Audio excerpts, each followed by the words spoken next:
Bonjour à tous et bienvenue dans ce live. Nous sommes un tout petit peu en avance, on va attendre quelques minutes avant de... Voilà, bon, parfait.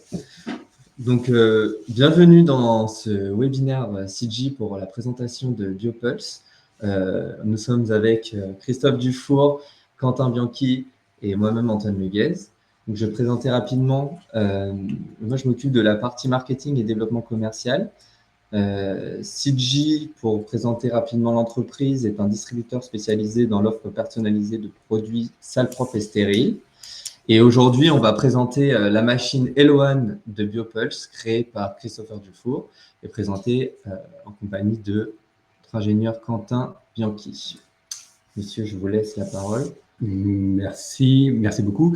Merci beaucoup de participer à ce premier webinaire. Donc Biopulse, en fait, c'est une société qui a été créée en 2020. Donc, c'est parti d'une idée et d'une attente quand même du marché, d'un marché qui est avant tout l'industrie pharmaceutique, qui est le premier marché que nous avons ciblé au départ. C'est un marché qui aujourd'hui a des impératifs comme tout marché industriel, on va dire d'efficacité, d'éco-responsabilité, de respect de l'environnement de travail de ses salariés. Et il y avait un usage qui, globalement, qui ne respectait pas, on va dire, ce cahier des charges. C'était ce qu'on appelle dans l'industrie pharmaceutique la désinfection des surfaces par voie aérienne. Donc, ce sont des procédés qui sont utilisés dans les salles de production et ces procédés utilisent généralement de la chimie. Ces procédés réclament des temps de traitement relativement longs, environ 10-12 heures. Et donc, les industriels recherchaient des procédés propres, des procédés sans chimie et des procédés beaucoup plus rapides. Donc, comme le savent certains, effectivement, peut-être autour de cette table, j'ai pour ma part travaillé pendant 30 ans dans l'industrie du biocide, donc c'est un milieu que je connais très très bien. Et donc l'idée, ça a été de faire en 2020, quand ça a commencé en 2020, début 2021, de faire un petit peu un benchmark, enfin une recherche de la technologie la plus propre qui pourrait globalement répondre à ces exigences des industriels. Donc la lumière intense pulsée, assez rapidement, a été sélectionnée et s'est montré être un candidat intéressant. Donc peut-être qu'on peut un tout petit peu avancer. Je ne suis pas forcément très bien suivi les slides, comme d'habitude. Voilà, donc on est parti en fait sur une technologie qui est la lumière intense pulsée. Il faut savoir que c'est une technologie qui a été inventée au Japon dans les années 70-80, avec des brevets qui ont été déposés. À l'origine, c'était le groupe Pfizer qui souhaitait désinfecter des emballages en Tyvek, qui avait développé cette technologie, une technologie rapide, puissante et très efficace. Mais à cette époque-là, on n'était pas capable de générer en fait des flashs de lumière pulsée de manière athermique. Donc, à l'époque, je dirais que le projet s'est éteint simplement parce que il y avait une contrainte technique qui n'avait pas été réglée. Puis, on va dire que le procédé est tombé, disons, dans le domaine public, puisqu'en 2000, le brevet est tombé dans le domaine public et donc a permis à d'autres acteurs de développer des procédés. Donc, nous, peut-être que on peut avancer un petit peu, merci. Donc, en fait, juste pour rappeler effectivement ce qu'est ce procédé de désinfection par une lumière pulsée, en fait, la lumière pulsée, en fait, c'est une lumière discontinue sous forme de flash. Alors, la plupart des gens connaissent les UV, on reviendra tout à l'heure dessus, les UV, les UVC, etc. Donc, il faut savoir que les UV sont monolongueurs d'onde, alors que la lumière intense pulsée va reconstituer tout le spectre lumineux de la lumière, donc de 200 à 1100 nanomètres. On va passer de l'UV à l'infrarouge en passant par le visible. Et on va accompagner ces longueurs d'onde d'une énergie lumineuse qui aura une action sur les micro-organismes. Donc cette énergie lumineuse va se mesurer, et c'est ce qu'on va appeler l'irradiance au moment de l'émission. Mais Quentin, qui sera beaucoup plus précis que moi, il reviendra là-dessus. Donc en fait, au final, on va avoir deux effets sur les micro-organismes, un effet photothermique et un effet photomécanique, qui va entraîner en fait une dislocation du matériel génétique des micro-organismes et donc les détruire. Donc là, ce que je vous dis là, effectivement, bien entendu, on a toute la base théorique qu'on va vous proposer derrière et on va également vous amener des éléments de preuve et également on va vous présenter des exemples de ce qui a été réalisé déjà sur site, sur des sites industriels. Puisque les 4 ans qui se sont écoulés, en fait, ont surtout servi à expérimenter la machine et à la tester en conditions réelles chez des industriels qui sont intéressés par la technologie. Donc juste ce petit rappel, effectivement, au niveau de la différence entre les différentes technologies lumière. D'un côté, les UV, avec différentes façons de faire de l'UV. Il y a l'UV mercure basse pression, l'UV mercure moyenne pression, mais dans les deux cas, on a une lampe qui va être gonflée avec du mercure, donc gaz toxique. Donc c'est des lampes qui vont progressivement disparaître. Maintenant, on est plus en UV sur des technologies LED ou des eximères, mais on est à chaque fois monolongueur d'onde. Les UV, il faut savoir que c'est efficace, mais à 3 cm de l'objet à décontaminer. Aujourd'hui, la lumière pulsée, on est capable de désinfecter à 4 mètres, 5 mètres de distance avec des abattements logarithmiques qui vont aller jusqu'à 4-5 logs sur des souches sporulées, des Geobacillus stérothermophilus ou du Bacillus subtilis. Donc, on est totalement sur des technologies, certes, qui, dans les deux cas, font de la lumière, mais pas dans les mêmes conditions et pas du tout avec les mêmes résultats. Peut-être on peut avancer, Quentin ? Juste très, très brièvement, la genèse du procédé. Il faut savoir que la société a été créée en 2020, que dans un premier temps, enfin moi j'ai souhaité qu'on fasse ce qu'on appelle un go-no-go, c'est-à-dire que c'est assez fréquent dans les startups, hein. C'est-à-dire qu'on va évaluer si ce qui semble être une bonne idée est effectivement une bonne idée. Et pour cela, on va s'appuyer sur des méthodes normalisées, ce que nous avons fait avec des méthodes normalisées qui étaient issues en fait de la chimie, parce que la chimie possède, je dirais, de nombreuses normes pour les évaluer. Donc le go-no-go a été positif, nous a démontré qu'à 3-4 mètres de distance, on obtenait des abattements de 4 à 5 logs sur différentes souches. Donc on s'est dit on va poursuivre, on a développé, on a ensuite réalisé un test normalisé qu'on verra un petit peu plus tard. Et ensuite, on a commencé vraiment à travailler sur le développement de la machine. Et c'est là que Quentin a commencé à travailler début 2021. Il a constitué une équipe autour de lui avec un électronicien, avec un codeur, avec quelqu'un qui design la machine. Alors ça, Quentin, un mécanicien. Voilà, tout à fait. Et donc, dessinateur projeteur. Un dessinateur projeteur, voilà, tout à fait. Tout et à donc, fait. Vraiment, on a commencé à travailler, à designer la machine avec, pour point central, la sécurité à l'usage. On savait que pour être accepté dans les usines, il fallait que la sécurité soit infaillible. La traçabilité, il fallait une traçabilité également parfaite. Il fallait une conformité à la conformité pharmaceutique, à savoir le CFR 21, Audit Trail, etc. Et bien entendu, la chose essentielle, l'efficacité. Donc, je vais donner la parole maintenant à Quentin, qui va rentrer dans le détail de cette machine, et vous verrez, il y a beaucoup à dire. Merci, Quentin. Merci Christophe. Donc, brièvement, pour me présenter, moi je suis Quentin Bianchi, de formation ingénieur et en charge du développement d'Eloane. Donc ça va faire maintenant 4 ans que je travaille avec Christophe sur ce beau projet que je vais essayer de vous présenter en détail dans ce webinaire. Donc comme l'a dit Christophe, Eloane, c'est un robot de désinfection par lumière intense pulsée pour les environnements sensibles. Donc on va cibler principalement des zones techniques pharmaceutiques, que ce soit les zones de production, de transfert, tout ce qui est stockage, les zones de transit, les vestiaires, en fait, tout ce qui est un peu sujet à de la contamination via l'extérieur. Et notre but, du coup, ça sera de neutraliser efficacement tout ce qui est agent pathogène en surface, accessible par l'homme. Donc brièvement, le fonctionnement de la machine se pilote via une application que je vais présenter après par la suite pour superviser la machine à distance via une tablette et contrôler tous ces cycles de désinfection. Donc globalement, la machine, elle se lance sur un fonctionnement assez simple. Donc on va charger une alimentation de puissance. Donc c'est une alimentation haute tension qui délivre un peu plus de 4000 volts au niveau de la lampe. La lampe, si vous voulez, c'est ce qu'on appelle un tube à éclair qu'on va venir ioniser. Et via le gaz présent dans cette lampe, un gaz qu'on appelle xénon, donc on vient doper les lampes au xénon, on vient émettre un flash sur un spectre assez large, allant de 180 à 1100 nanomètres, ciblant la longueur d'onde des UV, qui est très intéressante pour la désinfection rapide efficace et sans produits chimiques des surfaces. Donc ce processus, on va le répéter, instinction et répétition programmée sur l'automate présent dans la machine. Je vais laisser brièvement Christophe parler de l'abattement logarithmique. Oui, on se Cette partage partie, la biologie, on va la se faire un mécanique, ping-pong. effectivement. Tout à fait. Donc, au niveau de l'abattement logarithmique, ce qui était important pour nous, c'était d'être dans des standards d'abattement logarithmique qui vont au-delà de 4 logs sur des formes sporulées. La forme sporulée la plus commune et la plus utilisée, en tout cas, en termes de qualification en QP en industrie pharmaceutique, c'est le Geobacillus thermophilus. Donc, on a beaucoup travaillé dessus.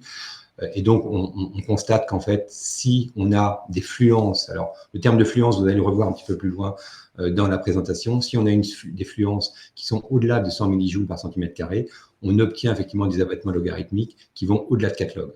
Donc, en fait, notre mesure physique, qui est la fluence, va nous donner, en fait, de manière prédictive, en fait, un abattement logarithmique qu'on va pouvoir bien sûr mesurer avec des bioindicateurs. Mais ce qui est très important, c'est que cette corrélation, on a pu la mettre en évidence et on a pu la mesurer, cette corrélation entre la fluence et l'abattement logarithmique. Et donc ça, c'est vraiment un point clé. Et ensuite, effectivement, ça nous permet derrière de faire des extrapolations sur le nombre de flashs nécessaires dans une salle donnée, etc., etc. Et donc d'anticiper un peu les situations. Voilà, Quentin, je vous laisse... Alors, effectivement, autre élément qu'on a utilisé pour l'évaluation de la méthode, on s'est dit que, comme on dit en bon français, c'est apple to apple, c'est-à-dire que globalement, il faut comparer des choses comparables. Et en chimie, la norme de référence sur ces genres d'applications-là, c'est la EN NF 17272, qui est une norme qui a été créée en juin 2020, qui est une norme européenne qui permet d'évaluer les procédés de désinfection des surfaces par voie aérienne. Mais ces procédés-là sont des procédés chimiques, sont des procédés qui utilisent du peroxyde d'OHN, de l'acide peracétique ou des dérivés oxydants de différentes natures. Donc nous, effectivement, on a utilisé cette même norme, mais on a supprimé un certain nombre des paramètres demandés par la norme.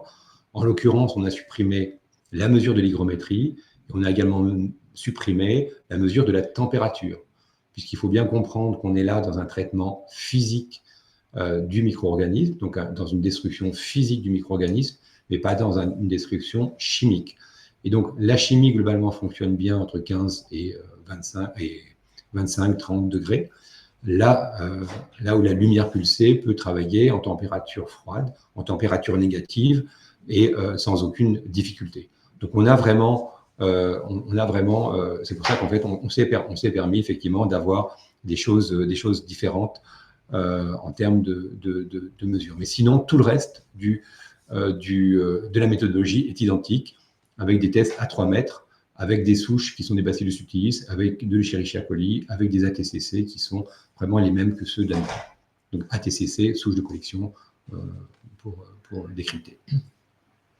Tout à fait. Et du coup, en parallèle de cette première méthode de qualification, on a développé nous-mêmes en interne un capteur qui permet de mesurer cette puissance et corréler les résultats avec la biologie.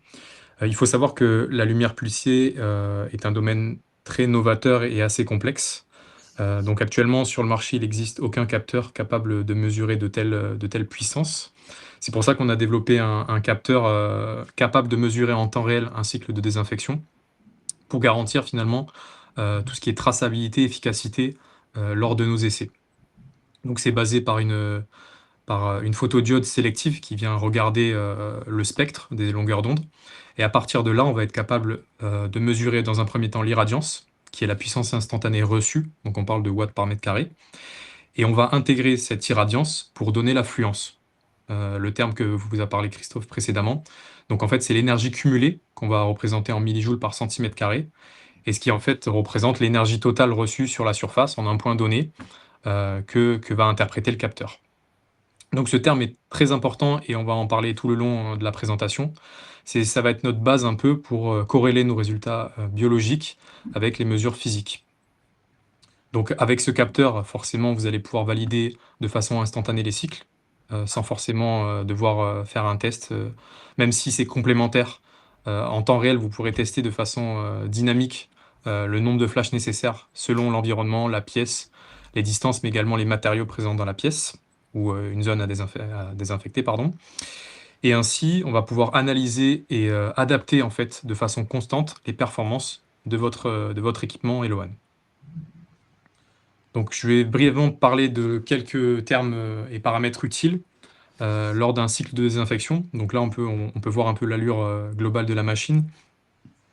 Donc vous avez une grande partie bloc lampe qui vient en fait émettre les flashs à 360 degrés parce que c'est un robot qui tourne sur lui-même pour obtenir une désinfection sur 360 degrés. Donc les cycles de désinfection sont paramétrés selon le volume de la pièce forcément et le mobilier qui est présent. Donc on va jouer sur le nombre de flashs et le positionnement de la machine pour obtenir le meilleur cycle de désinfection. Donc on peut dire que l'environnement influence forcément le temps de cycle et l'efficacité globale de la machine. En parallèle, on va compenser forcément par le nombre de flashs et la durée d'exposition. Tout ça via l'application présente sur la tablette que je vais présenter après pour configurer, superviser et enregistrer les cycles pour la traçabilité. Là, vous avez un exemple concret dans nos locaux. Donc, on voit un peu la machine de dos. Donc, c'est le petit point en rond. Donc, la machine est à peu près à 10 mètres de dos. Et on se rend un peu compte de l'ampleur un peu de la lumière pulsée et de sa puissance finalement. Donc, on obtient à partir de ça une désinfection rapide et efficace, comme je l'ai dit, sans utilisation de produits chimiques. Et à partir de là, il va falloir être vigilant parce que ça nécessite forcément la mise en place de sécurité par rapport à l'intensité. Et c'est pour ça que CG et Bopulse garantit une désinfection efficace sans risque pour l'opérateur et une fabrication forcément dans le respect des normes des sécurités et électriques et mécaniques. Je vais vous présenter un peu la structure. Donc là, on voit un peu un schéma de face et devant de la machine avec les capteurs qui sont présents. Donc là, on voit tout en haut 4 capteurs de présence qui englobent sur 360 degrés la présence autour de la machine. Vous avez également une télécommande déportée en plus de l'application sur la tablette pour arrêter à tout moment le cycle de désinfection en cas de problème ou d'arrêt volontaire. La tablette de supervision. Vous avez les organes de marche-arrêt et d'arrêt d'urgence. Vous avez un arceau pour déplacer la machine, le système de rotation forcément, la partie bloc-lampe, la plus intéressante, qui forcément donne la puissance à la machine. Tout un système de refroidissement, c'est une prise 230 volts mais également 110 volts. Vous avez une trappe d'accès forcément pour accéder aux disjoncteurs et fusibles de sécurité. Et une deuxième slide où on voit un peu plus précisément la tête, où là vous avez tous les capteurs. Donc on dispose quand même de capteurs d'humidité, de luminosité et d'ozone pour aider nos opérateurs à la supervision de la salle, même s'ils ne sont pas directement impactants dans la désinfection. Vous avez également une carte UV présente sous la machine pour vraiment englober à 360 degrés autour de la machine, vraiment avoir une 100% de désinfection autour de la machine. Donc on se rend compte à partir des mesures que c'est une machine qui fait à peu près hauteur d'homme, avec une puissance à peu près de 600 watts. Donc c'est pas énorme. Tout ça, comme je l'ai dit précédemment. Oui, pardon, Christophe, allez-y. Je me permets juste d'ajouter une petite chose, parce qu'en fait, en général, à ce moment-là de la présentation, nous avons une question, c'est vous nous avez dit précédemment que l'humidité n'avait pas d'incidence sur le traitement, et vous mettez un capteur d'humidité, ce qui est tout à fait logique comme question. Mais en fait, il n'y a aucune logique au fait d'avoir mis un capteur d'humidité, soyons clairs. C'est une demande d'un de nos très gros clients qui nous a dit « je veux un capteur d'humidité ». On leur a bien démontré qu'il n'y avait pas d'action, d'interaction. Pour autant, on l'a mis pour des raisons de convenance. Ça peut paraître un peu surprenant, mais c'est vraiment l'histoire de la présence de ce capteur. Et concernant le capteur d'ozone, il faut savoir qu'on génère, quand on fait des flashs, c'est comme quand il y a un éclair dans la nature, en fait, on génère un peu d'ozone, et cet ozone, effectivement, on n'a pas d'objectif de désinfection avec, puisque les taux sont trop faibles de toutes les façons, et c'est un composé toxique, mais celui-ci est de toute façon éliminé par la CTA, par les centrales de traitement d'air, qui sont présentes dans les salles. Donc, et le reliquat d'ozone, globalement, il est vraiment très faible, celui qu'on génère. Donc, je me permets juste d'anticiper peut-être des questions. Je vais même compléter parce qu'en fait c'est un choix technique derrière parce que c'est un double capteur, c'est un capteur d'humidité et de température. Donc à combiner, on a fait les deux d'un coup, c'est le petit bitonio blanc. Donc voilà, c'est l'aparté en plus de ça. Donc je vais passer sur l'application, vous présenter un peu l'organe de supervision. Donc là, c'est la première page une fois connecté sur l'application. Vous voyez un peu tous les capteurs permettant de superviser la machine. Et à partir de là, on va découper le cycle avec en amont une vérification, donc aucune présence dans la salle. On va venir occulter des fenêtres s'il y en a, pour éviter qu'il y ait de la réverbération de la lumière. Fermer et sécuriser. Et on va valider une checklist présente sur l'application pour aider l'opérateur à bien appréhender et sécuriser son cycle. Une fois lancé, pendant le cycle, vous allez pouvoir superviser à distance tous ces capteurs, arrêter à tout moment forcément, lancer et superviser. Et en plus de ça, vous aurez la télécommande on-off déportée pour arrêter ou continuer le cycle. Une fois fini, vous aurez l'application qui terminera le cycle et qui viendra vous dire si vous pouvez entrer dans la zone ou pas. On va enregistrer un document de façon automatique pour stocker ces données et vous l'exporter en PDF pour avoir la traçabilité du cycle. Donc là, c'est la présentation pendant un cycle. Donc vous voyez que vous avez tous vos organes de sécurité et capteurs présents en temps réel pour évaluer un peu ce qui se passe dans la salle. Vous avez votre temps de cycle qui reste présent. Vous avez la charge, décharge également de l'alimentation, les températures et forcément le nombre de flashs restants. Donc à partir de là, une fois qu'on aura fini et qu'on aura vérifié ce protocole de sécurité, vous aurez l'enregistrement en PDF, donc qui se présente sous un rapport à peu près dans ce style que vous avez à l'écran, avec tout ce qui est nom d'utilisateur, opérateur, administrateur, date et heure du cycle, référence de la pièce, validation des points de sécurité, oui ou non, date du cycle, erreur éventuelle s'il y en a eu. Et vous pourrez du coup récupérer ce document pour votre traçabilité. Donc à partir des résultats qu'on a évoqués tout à l'heure, entre la chimie, non pardon, pas la biologie, pardon, la biologie et la physique, on va pouvoir corréler ces résultats et comme l'a dit Christophe, à partir des essais qu'on a fait, si vous voulez, et la documentation disponible, on a corrélé nos résultats et à partir de 100 millijoules, on estime à obtenir des abattements assez importants, au-delà de 4 logs, entre 4 et 6 logs suivant les souches et l'environnement, permettant du coup une désinfection efficace et rapide. Donc sur les graphes, on peut se rendre compte, en fonction de la distance forcément, que l'affluence diminue, mais on est capable, là j'étais peut-être un peu léger sur le diapo, mais au-delà d'1 heure, on est capable de désinfecter une salle d'environ 20 mètres carrés, suivant l'environnement forcément. Et du coup, d'obtenir un cycle rapide et autonome versus, en fait, si vous voulez, des heures de préparation et une équipe dédiée auparavant, sans résidus chimie forcément, et une réduction des coûts et des contraintes logistiques. Je vais laisser Christophe vous présenter 2 petits exemples pour vous rendre compte un peu de ces résultats. Oui, tout à fait. Là, on est sur donc ce sont des images, qui sont extraits des rapports que l'on remet en fait aux clients lorsqu'on travaille avec eux, lorsqu'on met en place la machine ou lorsqu'on fait des essais. En fait, on est là-dessus accompagné par Barbara Nibouche, donc qui est notre microbiologiste, et donc qui va effectivement concocter tout le protocole de test et qui va générer derrière en fait un rapport complet. On est assez proche pour ceux qui connaissent ça d'une QP, hein, même si on n'est pas sur une QP, parce qu'on n'a pas la différence entre une QP et nos essais, c'est qu'on n'a pas d'objectif. C'est-à-dire que quand on fait des essais, l'objectif, enfin notre souhait, c'est d'évaluer, on va dire l'efficacité du procédé. Sur une QP, par contre, sur une qualification de performance, on va se fixer des objectifs. Par exemple, je veux 4 logs de réduction sur l'ensemble des points de contact, des points de prélèvement, et on aura, c'est surtout ça la nuance. Pour ce qui est des deux exemples, premier exemple, effectivement, on était dans une salle, alors c'est très petit, hein, c'était dans une salle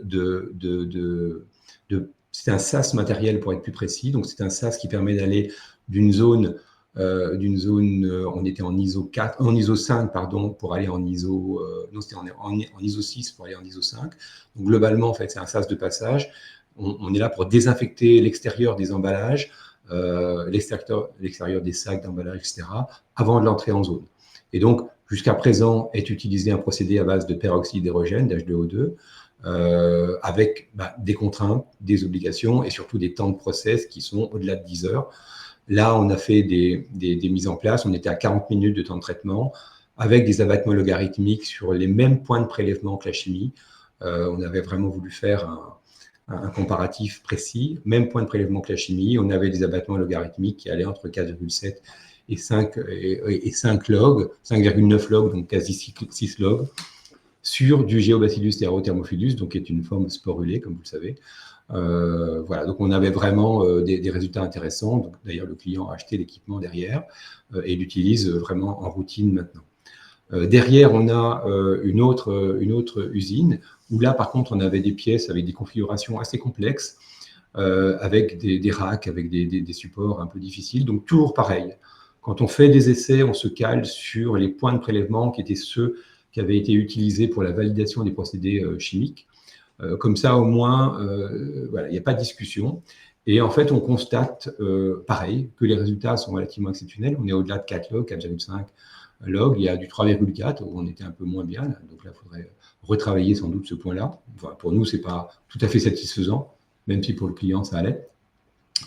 Et on ne met pas les bioindicateurs toujours en position favorable. On les met parfois dans des coins un peu, je dirais, cachés.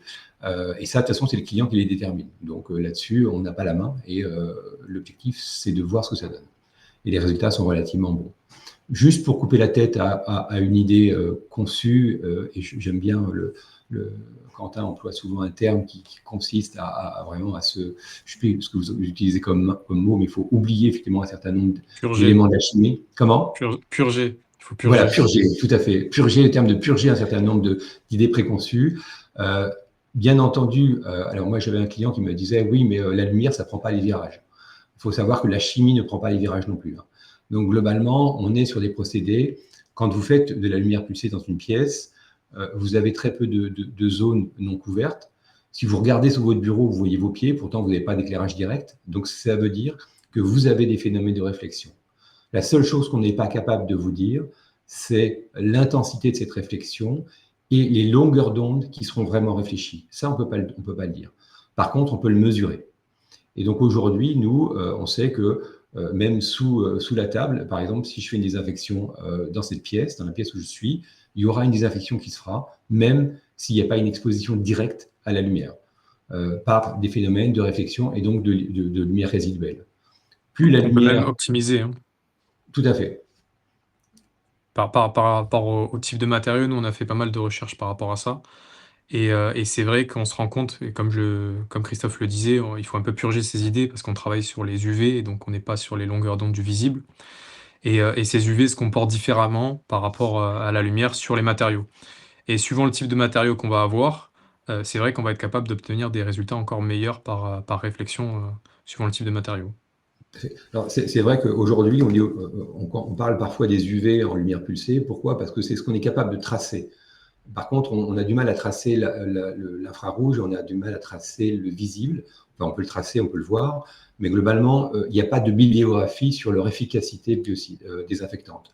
Donc, du coup, on s'appuie sur les données bibliographiques dont on dispose. Mais je peux vous dire que Quentin et Barbara font énormément de travaux de recherche derrière pour essayer justement de continuer d'alimenter et de voir peut-être construire toute une base de données sur les efficacités des autres longueurs d'onde de la lumière. Tout à fait, tout à fait. Et puis même aujourd'hui, même si on propose une documentation pour vous aider à obtenir le meilleur cycle de désinfection dans une zone, Biopulse accompagne ses clients justement dans la qualification sur le terrain de l'environnement dans lequel la machine va travailler pour vous aider justement à optimiser et avoir le meilleur cycle de désinfection et de façon le plus rapide possible pour gagner du temps forcément. Je vois que le temps passe, peut-être qu'on va avancer. Ouais. On va parler un peu, c'est le dernier point à évoquer, ISO.